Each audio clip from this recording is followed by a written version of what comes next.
আরে তুমি চিন্তা করো না তো গিন্নি, সব দেখবে ঠিক হয়ে যাবে।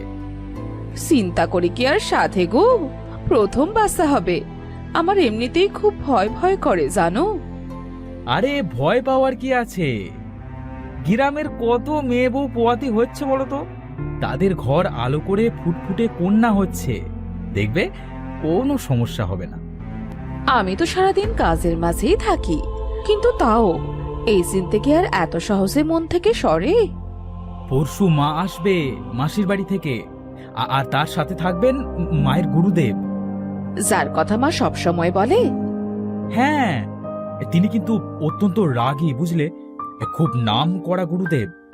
তিনি কদিন আমাদের বাড়িতে থাকবেন। দেখো, আবার কোনো ত্রুটি যেন না হয়ে থাকে।